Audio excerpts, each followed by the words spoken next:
बिस्मिल्लाहिर्रहमानिर्रहीम। Lecture number 5 हमारे पास है और इन द ऑनलाइन जो कि ये हमारे पास 8th वीक है। ये लेक्चर नंबर 8 है। 3 वीक हमारे वो ऑन कैंपस हो गए थे। So this is lecture number 5 of the online class. Topic हमारा है सेमीकंडक्टर डिवाइस और कोर्स हमारा पावर इलेक्ट्रॉनिक्स है। ऑलरेडी हमने कुछ सेमीकंडक्टर डिवाइस स्टडी आउट की थी, लाइक डायोड्स, थायरिस्टर्स, कॉची डायोड्स, जीटीओज, मॉसफेट, ट्रांजिस्टर, ये हमने स्टडी आउट की थी। सो आज हम थोड़े से और सेमीकंडक्टर डिवाइसेस स्टार्ट करेंगे और उसके बाद हम उसकी एप्लीकेशन जो है, जो हमारा कोर्स का सेकंड पार्ट है, उसकी तरफ हम आएंगे। सो आज हमारे पास जो कोर्स ऑब्जेक्टिव है, फर्स्ट हम डायक को स्टडी आउट करेंगे, जो हमारे पास एक्चुअली एक सेमीकंडक्टर डिवाइस है। सो हम इसको स्टडी आउट करेंगे। फिर हम ट्रायक को स्टडी आउट करेंगे, ये भी हमारे पास सेमीकंडक्टर डिवाइस है। फिर हम IBJT इसको स्टडी आउट करेंगे और फिर रेक्टिफायर्स की तरफ आएंगे, जो हमारी एप्लीकेशन है, जो second part of the course है, उसकी तरफ हम आएंगे। सो फर्स्ट ऑफ ऑल डायक हमारे पास क्या है। डायक को हम कह सकते हैं कि ये डाई अल्टरनेटिंग करंट, और ये हमारे पास क्या होती है, ये एक्चुअली हमारे पास फॉर्म होती है या इक्वल हमारे पास होती है, या मतलब जो सिंबल हमारे पास इसकी है वो हमारे पास इस तरह होती है। अगर आप इसको देखें तो इसमें हमारे पास दो डायोड्स कनेक्टेड होते हैं, और जो दोनों डायोड्स है वो हमारे पास एंटी पैरेलल कनेक्टेड है। सो एक डायोड की जो डायरेक्शन है वो अपवर्ड है, जबकि दूसरी डायोड की डायरेक्शन हमारे पास वो डाउनवर्ड है। और इनके टर्मिनल्स को हम A1 A2 कहते हैं, बिकॉज कि अगर हम इसको एनोड कह दें तो उस टाइम एक डायोड का एनोड होता है जबकि दूसरी डायोड का कैथोड होता है, तो इसलिए हम इसको इन जनरलाइज फॉर्म हम इसको M1 और A2 कह देते हैं। तो ये हमारे पास इसका सिंबल है, और इसकी हमारे पास प्रॉपर्टी हमारे पास ये है कि ये हमारे पास जो करंट है वो दोनों डायरेक्शन में क्या करती है, वो कंडक्ट करती है। मतलब पॉजिटिव करंट भी इलेक्ट होती है, बिकॉज जब पॉजिटिव करंट आएगा तो एक डायोड कंडक्ट करेगा, और जब नेगेटिव साइकिल आएगी तो दूसरा जो रिवर्स जो दूसरा डायोड है वो हमारे पास कंडक्ट करेगा।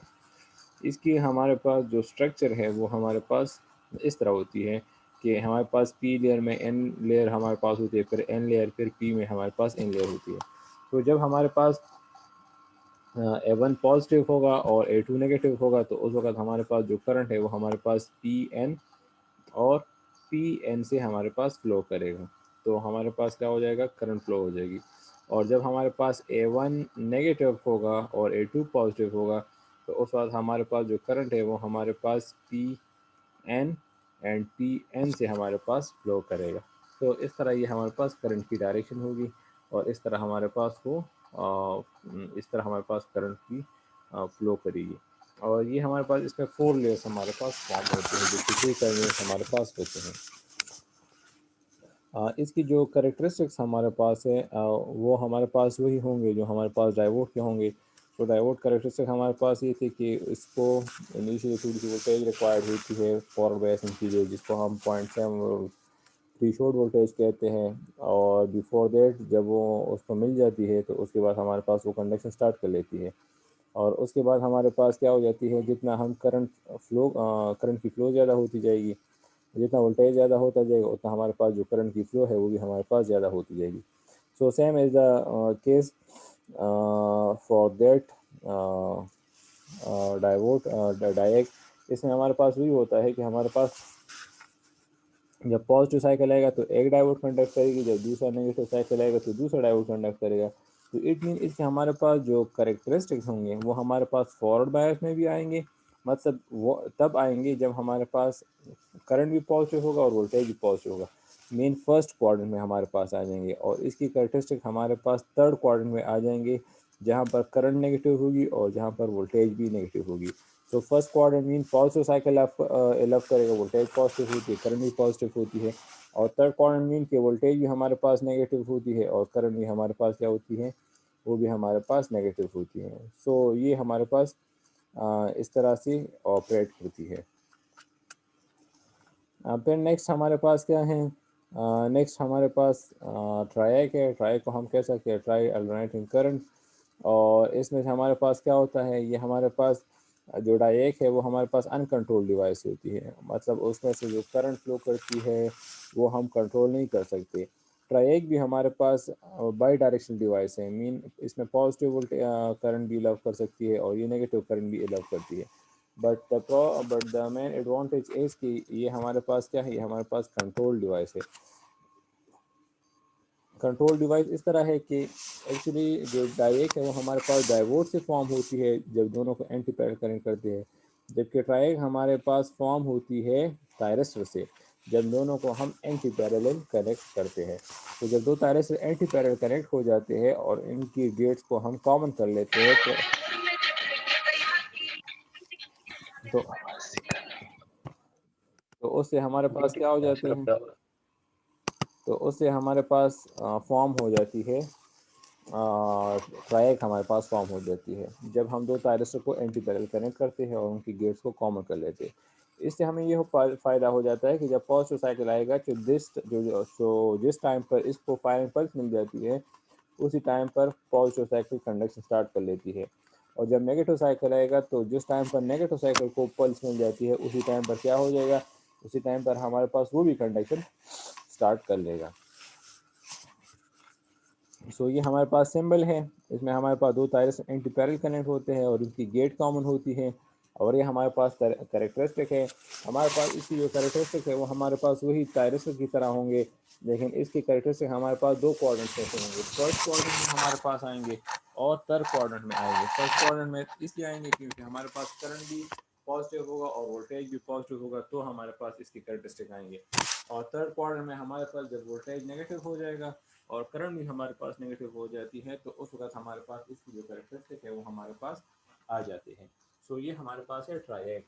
नॉर्मली ट्राइएक के थ्रू हम क्या कर सकते हैं, एसी वोल्टेज को कंट्रोल करते हैं। मतलब फॉर एग्जाम्पल एक मोटर है जो हमारे पास एसी वोल्टेज पर ऑपरेट होती है और हम उसकी स्पीड को कंट्रोल करना चाहते हैं तो वहाँ पर हम क्या कर सकते हैं, वहाँ पर हम ट्राइएक इस्तेमाल कर सकते हैं।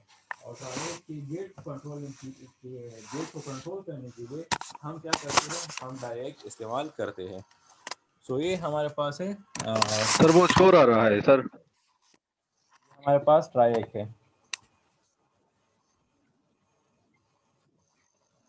अच्छा, नेक्स्ट फिर हमारे पास आ जाती है IBGT। IBGT हमारे पास हम इसको कह सकते हैं insulated gate bipolar junction transistor. So actually ये हमारे पास एक सेमीकंडक्टर डिवाइस है जो हमारे पास दो सेमीकंडक्टर डिवाइसेस से फॉर्म होती है। एक सेमीकंडक्टर हमारे पास मॉसफेट होती है उसमें से, और एक सेमीकंडक्टर डिवाइस हमारे पास ट्रांजिस्टर होती है। सो मॉसफेट हमारे पास उसकी जो कंट्रोलिंग है वो हमारे पास उसकी मतलब वो हमारे पास इफ़िशिएंट कंट्रोलिंग करती है, उसकी मतलब बेटर कंट्रोलिंग हमारे पास मॉसफेट प्रोवाइड करती है। जबकि उसके हमारे पास जो पावर कंट्रोलिंग है वो हमारे पास कम है, जबकि ट्रांजिस्टर की जो आउटपुट पावर कंट्रोल है वो हमारे पास बहुत अच्छी है, जबकि उसकी जो कंट्रोल है वो हमारे पास अच्छी नहीं है। सो हम क्या कर लेते हैं, हम IBJT में से जो कंट्रोल करेक्टरिस्टिक है मासफिट का वो हम वोल्टेज कंट्रोल फीचर वो उठा देते हैं, और जो ट्रांजिस्टर की जो हाई पावर कैपेबिलिटीज़ है वो और इन दोनों को कंबाइन कर लेते हैं, तो उससे हमारे पास IBJT फॉर्म हो जाती है। तो IBJT मीन इंसुलेटेड गेट, तो इट मीन कि गेट हमारे पास होता है मॉसफेट में से, और बाइपोलर ट्रांजिस्टर तो ये हमारे पास जो इसका आउटपुट होता है वो हमारे पास ट्रांजिस्टर की तरह होता है।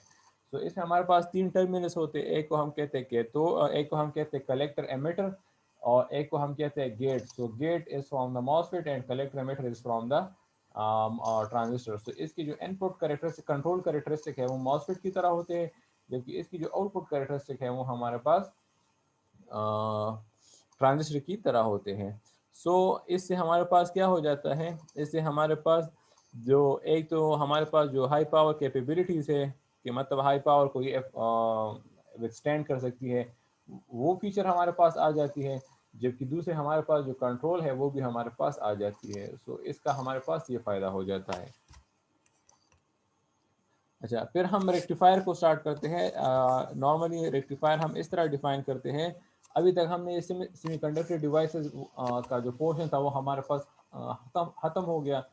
सो इससे हमें जितनी सेमीकंडक्टर डिवाइसेस हमने स्टडी आउट की, अब उसके हम एप्लीकेशन की तरफ आएंगे कि हम इनको कहाँ पर इस्तेमाल कर सकते हैं और इनके हमारे पास जो पर्पसेस है, इनकी कैरेक्टरिस्टिक्स हमारे पास अगर हम उनको देखते तो इससे हम किस तरह की आउटपुट्स या किस तरह की एप्लीकेशन वो हम इससे ले सकते हैं। सो फर्स्ट हम आते हैं रेक्टिफायर्स की तरफ। नॉर्मली रेक्टिफायर्स हमारे पास ऐसी डिवाइसेस होते हैं जो हमारे पास एसी पावर को डीसी पावर में कन्वर्ट करते हैं। अब रेक्टिफायर में क्या चीज़ इस्तेमाल होती है वो हम पढ़ेंगे कि इसमें से हम ऐसी क्या चीज़ इस्तेमाल कर लें जिससे हमारे पास जो आउटपुट है वो हमारे पास डीसी आउटपुट आ जाए। तो उसके लिए हम सेमीकंडक्टर डिवाइसेस में ऐसे चेक करेंगे कि कौन सी ऐसी सेमीकंडक्टर डिवाइसेस है जिसकी यूज़ करने से हमारे पास ये आउटपुट आ सकती है। अब रेक्टिफायर में हमारे पास दो पोर्शन है, एक को हम कहते हैं कंट्रोल रेक्टिफायर और दूसरे को हम कहते हैं अनकंट्रोल रेक्टिफायर। जो कंट्रोल रेक्टिफायर है उसमें हमारे पास थायरिस्टर इस्तेमाल होते हैं और जो अनकंट्रोल रेक्टिफायर है उसमें हमारे पास डायोड इस्तेमाल होते हैं। सो इन टुडेज क्लास हम क्या करेंगे, हम अनकंट्रोल रेक्टिफायर को स्टडी आउट करेंगे। अब अनकंट्रोल रेक्टिफायर में भी हमारे पास दो पोर्शन है, एक हमारे पास है हाफ वेव रेक्टिफायर और दूसरा हमारे पास है फुल वेव रेक्टिफायर। सो आज आज की क्लास में से हम अनकंट्रोल रेक्टिफायर क्या जो हाफ वेव है और जो फुल वेव है वो दोनों हम क्या करेंगे, वो हम स्टडी आउट करेंगे। सो ये हमारे पास हाफ वेव रेक्टिफायर सर्किट है जिसमें हमारे पास एक एसी सप्लाई कनेक्टेड होती है विद डायोड और डायोड हमारे पास कनेक्ट होती है लोड के साथ। अब होता क्या है हमारे पास कि इसमें इसको हम कहते हैं हाफ वेव रेक्टिफायर। तो हाफ वेव रेक्टिफायर हम इसको इसलिए कहते हैं कि इससे हमारे पास जो हाफ साइकिल है वो हमारे पास एलअप होती है, जबकि जो दूसरी साइकिल हमारे पास होती है वो हमारे पास ब्लॉक करती है। सो इनपुट का हाफ साइकिल हमारे पास आउटपुट पर अपेयर होता है, जबकि हाफ साइकिल हमारे पास क्या होता है, वो हमारे पास ब्लॉक हो जाता है या वो कंडक्ट या आउटपुट पर हमारे पास वो अपेयर नहीं होता। सो जब पॉजिटिव साइकिल आएगा तो हमारे पास डायोड कंडक्ट करेगा। जब डायोड हमारे पास कंडक्ट कर लेता है तो हमारे पास आउटपुट क्या हो जाएगा, आउटपुट पर हमारे पास कुछ ना कुछ अपेयर हो जाता है। अब जब नेगेटिव साइकिल आएगा तो उसके लिए हमारे पास जो डायोड है वो हमारे पास रिवर्स बायस होती है। जब वो रिवर्स बायस होती है तो उस वक्त वो कंडक्ट नहीं करती और वो नेगेटिव साइकिल को ब्लॉक कर लेती है, तो हमारे पास जो नेगेटिव साइकिल है वो हमारे पास आउटपुट पर अपेयर नहीं होती। जब आउटपुट पर अपेयर नहीं होती तो हमारे पास मतलब कुछ भी ऑब्जर्व नहीं होता आउटपुट पर। सो जो complete cycle of the input है वो हमारे पास कन्वर्ट हो जाती है। अब इनपुट साइकिल में हमारे पास क्या होती है, एसी और डीसी दोनों साइकिल्स होते हैं, जबकि मतलब पॉजिटिव और नेगेटिव दोनों साइकिल्स होते हैं। जबकि हमारे पास जो आउटपुट है उसमें हमारे पास सिर्फ पॉजिटिव साइकिल्स है, नेगेटिव साइकिल हमारे पास क्या हो जाते हैं, वो हमारे पास ब्लॉक हो जाते हैं। तो इसका हमारे पास फ़ायदा ये है कि हमारे पास जो इनपुट वोल्टेज थी वो हमारे पास बाई डायरेक्शनल थी। बाई डायरेक्शनल थी इसलिए हमारे पास क्या था, हमारे पास वो हमारे पास एसी साइकिल थी, जबकि इसका जो आउटपुट है वो हमारे पास जस्ट पॉजिटिव साइकिल है, उसमें कोई नेगेटिव साइकिल हमारे पास नहीं है। तो इसलिए हम इसको कह सकते हैं कि ये हमारे पास क्या है, ये हमारे पास पल्सेटिंग डीसी की फॉर्म है। पेवर डीसी नहीं है लेकिन पल्सेटिंग डीसी डीसी हमारे पास है, बिकॉज इसमें हमारे पास सिर्फ पॉजिटिव साइकिल है जबकि कोई नेगेटिव साइकिल हमारे पास इसमें से नहीं है। सो इस हाफ वेव रेक्टिफायर के थ्रू हम क्या कर सकते हैं, इनपुट वोल्टेज को पल्सेटिंग डीसी में से कन्वर्ट कर सकते हैं। अच्छा, नेक्स्ट हमारे पास है full wave bridge rectifier. Full wave bridge rectifier हमारे पास इसमें होता क्या है, हमारे पास इसमें हमारे पास 4 डायोड्स लगे होते हैं, जबकि जब हमारे पास इसमें से जो इनपुट साइकिल होती है, जो इनपुट वोल्टेज हमारे पास होती है वो पॉजिटिव और नेगेटिव साइकिल में कंसिस्ट करती है। अगर आप इसमें से देखें तो फिर हमारे पास 4 डायोड्स कनेक्टेड है, D1 D2 D3 D4। जब पॉजिटिव साइकिल आएगा तो हमारे पास जो करंट है वो from point M to E flow करती है और E से through diode D1 point A की तरफ फ्लो करती है और पॉइंट ए से फिर पॉइंट बी की तरफ करंट फ्लो करती है, पॉइंट बी से फिर पॉइंट सी की तरफ और पॉइंट सी से फिर डायोड D2 से लेके एफ तक फ्लो करती है और एफ पॉइंट से लेके फिर एन तक हमारे पास करंट फ्लो कर लेती है। So for the positive cycle हमारे पास क्या होती है, करंट की डायरेक्शन हमारे पास ये वाली होती है। जबकि नेक्स्ट हमारे पास जो नेगेटिव साइकिल जब आती है तो हमारे पास जो करंट की डायरेक्शन है वो फ्रॉम एन टू एफ हो जाती है। फिर डायोड D3 से करंट हमारे पास फ्लो कर लेती है to the point A. Point A में हमारे पास पॉइंट ए से करंट हमारे पास पॉइंट बी की तरफ आ जाती है, और पॉइंट बी से फिर हमारे पास पॉइंट सी की तरफ करंट आ जाती है। पॉइंट सी से फिर हमारे pass through diode D2 F की तरफ हमारे पास करंट हमारे पास क्या कर लेती है, पॉइंट सी से पॉइंट ई की तरफ through diode D4 current flow कर लेती है, और पॉइंट ई से फिर पॉइंट एम की तरफ हमारे पास करंट फ्लो कर लेती है। सो इस तरह हमारे पास क्या हो जाते हैं, पॉजिटिव साइकिल भी हमारे पास आउटपुट पर अपेयर हो जाती है, और जो नेगेटिव साइकिल है वो भी हमारे पास पॉजिटिव की शेप में से आउटपुट पर अपेयर हो जाती है। सो इसमें हमारे पास जो पॉजिटिव साइकिल है ऑफ द इनपुट वो भी अलग हो जाती है, और जो नेगेटिव साइकिल है वो भी हमारे पास आउटपुट पर अपेयर हो जाती है। सो इसको हम कहते हैं full wave bridge rectifier, because ये हमारे पास क्या करती है, दोनों साइकिल्स को, फुल वेव को आउटपुट पर हमारे पास अपेयर हो जाती है। बट स्टिल हमारे पास जो इसकी वेव फॉर्म की आउटपुट है, ये हमारे पास जो अब इनपुट होगा, ये हमारे पास जब डायोड D1 और D2 कंडक्ट करती है, और ये हमारे पास जब नेगेटिव साइकिल डायोड D3 और D4 कंडक्ट करती है। सो इससे हमारे पास क्या हो जाता है, हमारे पास इसका जो कंबाइन आउटपुट है वो हमारे पास कुछ इस तरह से आ जाता है। यहाँ पर जो नीचे एक वेव फॉर्म बनी है, तो ये हमारे पास ये वाला इनपुट इस आउटपुट में कन्वर्ट हो जाते हैं। But still this is not a complete DC. Complete DC में कन्वर्ट करने, प्योर डीसी में कन्वर्ट करने के लिए हम क्या करते हैं, हम इसको थ्रू फिल्टर जो है वो हम एक लो पास फिल्टर इस्तेमाल कर लेते हैं, जिससे हमारे पास क्या हो जाता है, हमारे पास जो रिपल्स है वो हमारे पास कम हो जाते हैं, और ये हमारे पास प्योर डीसी में से कन्वर्ट हो जाती है। सो ये हमारे पास है with resistive load. Resistive load में हमारे पास सेम करेक्टरिस्टिक्स होते हैं कि हमारे पास पहले डायोड D1 D2 कंडक्ट करेगी, फिर D3 और D4 कंडक्ट करेगी हमारे पास। सो इससे हमारे पास इस किस्म के आउटपुट्स आ जाएंगे। जो शेप हमारे पास वोल्टेज की होगी वही हमारे पास करंट की भी होगी, और उससे हमारे पास क्या हो जाएगा, वही शेप हमारे पास आउटपुट करंट की भी आ जाएगी।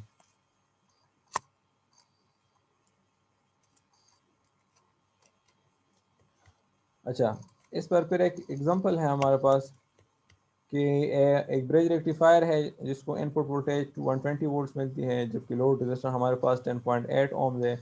तो हमें क्या क्या फाइंड करनी है, हमें इसमें से peak voltage, DC voltage, DC load current, current average power, rectifier efficiency, ripple factor और पावर फैक्टर, ये हमें कैलकुलेट करनी है। सो फर्स्ट ऑफ ऑल हम जो है पीक पावर कैलकुलेट करते हैं, उसके लिए हमें वी मैक्सिमम पावर हमारे पास √2 और VRMS के बराबर है। तो इससे हमारे पास 1.4 √2 से हमारे पास ये वैल्यू आती है, 120 हमें गिवन है, तो हमारे पास वो हमारे पास इससे क्या हो जाती है, इससे हमारे पास 170 वोल्ट्स आ जाते हैं। फिर हमारे पास क्या हो जाती है, जब डीसी वोल्टेज हमारे पास भी एवरेज डीसी वोल्टेज है वो हमारे पास 0.63 मल्टीप्लाई बाय 170 के बराबर है, इससे हमारे पास 108 वोल्ट्स आ जाते हैं। और फिर हमारे पास क्या हो जाती है, डीसी लोड करंट हमारे पास वो average voltage divided by the resistance, वो हमारे पास 10.8 है, तो वो हमारे पास क्या हो जाती है, 10 एम्पेयर आ जाती है। फिर एवरेज करंट हमारे पास ईच डायोड में से, तो दो डायोड लगे होते हैं तो हर एक डायोड में आपके पास डिवाइड बाई 2 हो जाएगा, 5 एम्पेयर आ जाएगी। एवरेज पावर हमारे पास क्या है, एवरेज पावर हमारे पास average voltage multiply by average current, इससे हमारे पास 1080 वाट्स आ जाती है। फिर रेक्टिफायर एफिशिएंसी है वो हमारे पास 8 डिवाइड बाई पाई स्क्वायर है, सो 8 डिवाइड बाई पाई स्क्वायर से हमारे पास 81% आती है। फिर रेपल फैक्टर है वो हमारे पास VRMS square divide by VDC, VRMS की वैल्यू भी हमें गिवन है, VDC की वैल्यू भी हमने कैलकुलेट की है, इससे हमारे पास जो रेपल फैक्टर है 0.84 आ जाते हैं। फिर पावर फैक्टर है, सो पावर फैक्टर हमारे पास क्या है, average power divide by RMS power. So average power हमने कैलकुलेट की थी 1080 वाट, और RMS पावर हमारे पास VRMS divide by I multiply by IRMS, इससे हमारे पास 0.9 पावर फैक्टर आ जाएगी। अच्छा, सो नेक्स्ट हमारे पास है कि जब हम फुल वेव रेक्टिफायर को इस्तेमाल करते हैं, अगर हम उसके साथ लोड को इंडक्ट कर ले तो उससे हमारे पास क्या हो जाता है। तो लोड को इंडक्टिव करने से हमारे पास चेंजेस ये आ जाती हैं कि एक तो ये है कि जब इंडक्टर की वैल्यू कम हो और रेजिस्टेंस की वैल्यू ज़्यादा हो। दूसरा ये है कि हमारे पास रेजिस्टेंस और इंडक्टर की वैल्यू इक्वल हो, और फिर अगर हमारे पास इंडक्टर की वैल्यू ज़्यादा हो जाए और रेजिस्टर की वैल्यू कम हो जाए तो हमारे पास क्या होगा। तो द फर्स्ट केस जब हमारे पास एल और आर की वैल्यू कॉमन हो जाते हैं, कंबाइन हो जाते हैं, सो इन दैट केस हमारे पास आउटपुट वोल्टेज वही रहेगा, बट हमारे पास जो करंट वेव फॉर्म है उसकी शेप हमारे पास चेंज हो जाती है। चेंज इसलिए हमारे पास हो जाती है कि उसे हमारे पास जो इंडक्टर की प्रॉपर्टी है कि वो हमारे पास करंट के चेंजेस को अपोज करता है। तो जब भी करंट में चेंज आएगा तो वो उसका अपोज करेगा, जिससे हमारे पास जो करंट की जब वो ज़ीरो की तरफ आता है या ज़ीरो से पीक की तरफ आता है, वो चीज़ें हमारे पास इसमें से ख़त्म हो जाती है। तो हमारे पास जो आउटपुट करंट है वो हमारे पास थोड़ी सी इस शेप में से आ जाती है, इसमें से स्मॉल स्मॉल रिपल हमारे पास होते हैं, जबकि कंप्लीट हमारे पास ये क्या होती है, स्ट्रेट लाइन नहीं होती। सो स्मॉल रिपल्स हमारे पास इसलिए होती है due to the inductor, because कि ये हमारे पास इंडक्टर की प्रॉपर्टी की वजह से हमारे पास जो करंट में चेंजेस है वो हमारे पास कम हो जाते हैं। अब अगर हम इंडक्टर की वैल्यू बहुत ज़्यादा कर लें और रेजिस्टेंस की वैल्यू बहुत कम हो तो हमारे पास ये जो चेंजेस है ये बिल्कुल ऑलमोस्ट नेग्लिजिबल हो जाते हैं, और हमारे पास जो आउटपुट करंट है वो हमारे पास फेवर डीसी बन जाती है। The output voltage is still pulsating DC, but the current in the circuit is continuous. Mean की करंट हमारे पास 5 एम्पेयर पर ही फ्लो कर रहे हैं, उसमें से अप एंड डाउन नहीं हो रहे, या 5-7 एम्पेयर पर फ्लो कर रहे हैं। सो इंडक्टर के इंट्रोडक्शन की वजह से हमारे पास ये चीज़ें क्या हो जाती हैं, ये चेंज सर्किट में से आ जाते हैं। फिर इस पर एक एग्जांपल है हमारे पास कि वही एग्जांपल है, लेकिन अब लोड हमारे पास आर एल है, 120 वोल्ट के साथ कनेक्टेड है, लोड रेजिस्टेंस हमारे पास 10 ओम्स है। तो क्या क्या चीज़ें कैलकुलेट करनी है, first average power calculate, average load voltage calculate करनी है। वो हमारे पास V maximum power multiply by 0.636, उससे हमारे पास क्या हो जाती है, 108 वोल्ट पावर आ जाती है। फिर करंट है, तो करंट हमारे पास क्या हो जाती है, resistance divide average voltage divide by resistance. तो रेजिस्टेंस हमारे पास 10 है तो हमारे पास 10.8 एम्पेयर आ जाती है। अब हमारे पास इंडक्टर की वैल्यू ज़्यादा है तो इट मीन हमारे पास जो एवरेज करंट है, जो आरएमएस करंट है, जो मैक्सिमम लोड करंट है, वो उनकी वैल्यूज़ हमारे पास सेम होंगे, तो इसलिए वो हमारे पास 10.8 एम्पेयर की ही बराबर होंगे। हर एक डायोड में कितना करंट फ्लो करेगा, एवरेज करंट को 2 पर डिवाइड कर ले तो इसे हमारे पास 5.4 एम्पेयर आ जाती है। फिर आरएमएस करंट हर एक डायोड में कितना है, average current divide by under root 2, तो उससे हमारे पास 7.6 एम्पेयर आ जाती है। फिर पावर सप्लाई कितना हो सकता है, आई स्क्वायर आर, करंट हमारे पास 10.8 एम्पेयर के बराबर है, आर की वैल्यू 10 ओम है, तो इससे हमारे पास क्या हो जाती है, आई स्क्वायर आर की वैल्यू आ जाती है। सो ये हमारे पास प्रॉब्लम थी कुछ, और यहाँ पर हमारे पास जो अनकंट्रोल्ड रेक्टिफायर का पोर्शन है वो हमारे पास ख़त्म हो जाता है। इसमें अगर कोई क्वेश्चन वगैरह है तो आप पूछ सकते हैं। सर मिड टर्म में कितने लेक्चर होगी? यहाँ तक कोर्स इंक्लूड होगा मिड टर्म में से। ये मिड, ठीक है सर। क्या दिन होती है मिड टर्म? और उसका तो मुझे नहीं पता, लेकिन कोर्स यहाँ तक इंक्लूड होगा। ठीक है। सर ये नोट्स वगैरह ये वीडियो ग्रुप में शेयर करे सर तो अच्छी बात होगी। ये तमाम चीज़ें मैंने पोर्टल पर अपलोड की हैं, अगर आप पोर्टल पर जी देखें, सर, पोर्टल पर ये तमाम चीज़ें मौजूद हैं। जी सर, जी सर। ये लेक्चर भी मौजूद है और ये वॉइस और पीपीटी भी मौजूद है, तो आप उनको देख सकते हैं। ठीक है सर। ठीक है, ठीक है सर जी, बस okay sir ji, okay sir, thank you. ठीक है, thank you sir ji, thank you, अल्लाह हाफिज़। ठीक है, मैं अटेंडेंस नोट कर लेता हूँ।